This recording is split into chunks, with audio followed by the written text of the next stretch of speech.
The second thing is that there were three items in particular that actually were dealing with Broward County Aviation because they get funding from MPO and the state and of course the FAA, and it runs through the MPO. So two of the items got deferred because nobody from BCAD was there, and one of the items got denied. And that one item that got denied was actually dealing with the Perry Airport and the funding for the tower. So there was about nearly $6 million that was pledged to build a new tower at the Perry Airport, which happens to be a huge safety issue for that airport. And the motion or what FDOT was doing on behalf of Broward County was asking for it to be defunded and to defer it to some later date and move that money somewhere else. And so probably what's rather interesting is that of the nearly $6 million, only $90,000 was actually DOT money. The other $5.5 million was actually so what's rather interesting is that the FAA actually gives money to all airports throughout our nation, and everybody gets a bit of money based on type of operations they get and things like that. So BCAD asked DOT, I guess, and to defer any work on that tower. And so DOT actually stood there and took the heat. I don't know why they did it, but they did.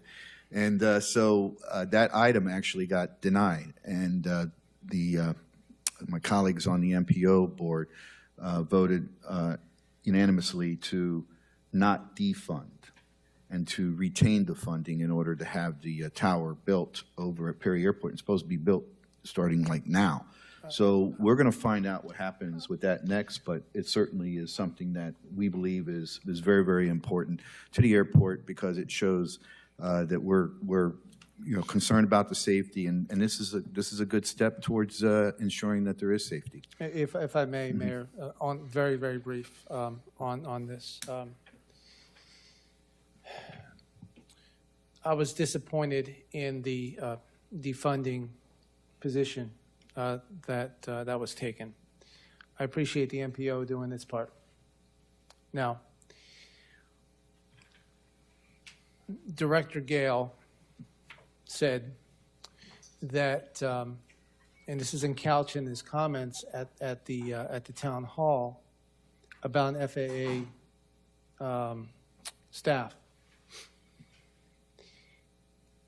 The Federal Regulations 7110.65 is what is the regulation for air traffic controllers. That is what must be followed, just like police officers have a statute that they must follow. Those are the rules of the road. And an FAA tower and a contracted tower are mandated to follow 7110.65. Without question. Perry Tower went contract in 1990. I was there the day that they flipped the switch. I was also there when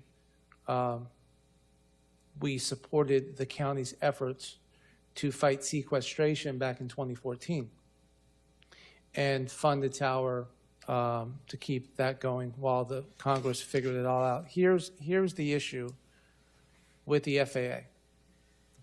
Whenever you hear the federal government shutting down, that includes the FAA because you have discretionary and non-discretionary funds.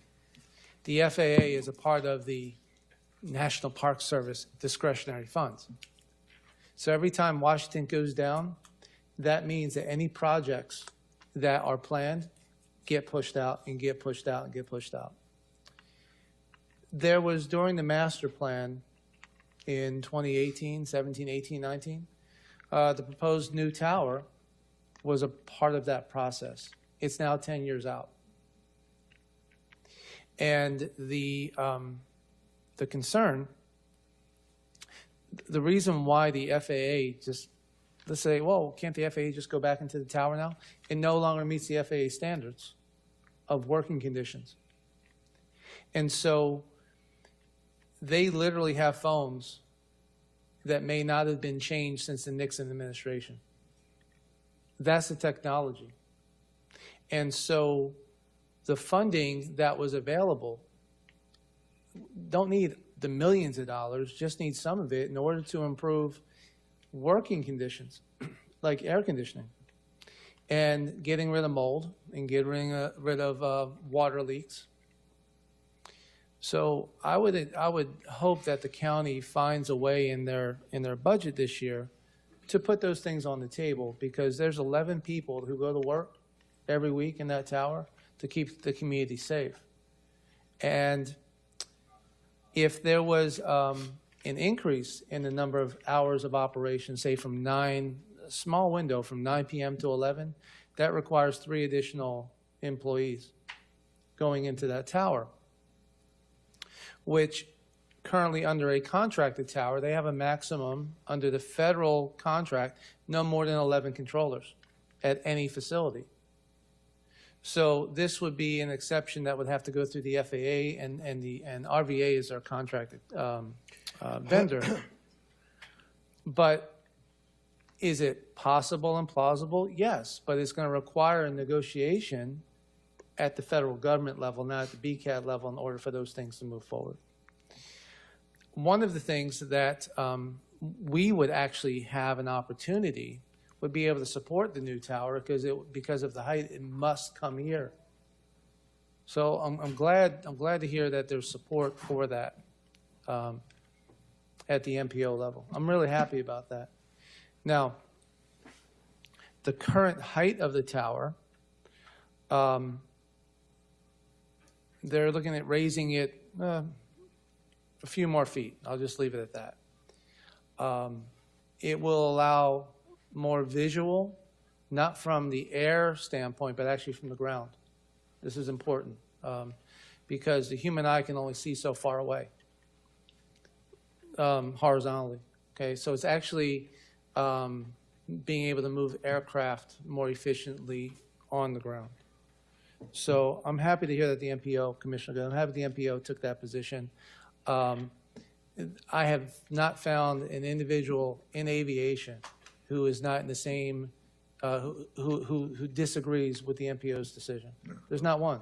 We understand that there's a lot of folks that say that's an antique that's there now. So, well, but and let me know when You you had want. 2 other items? Yeah, let me know when you want to take a tour, Commissioner Good, of the tower. I can make arrangements for it, so you can see and you can educate your colleagues at the MPO of what it is, what the working conditions are. I can set that up for you tomorrow if you want. Just let me know. Thank you.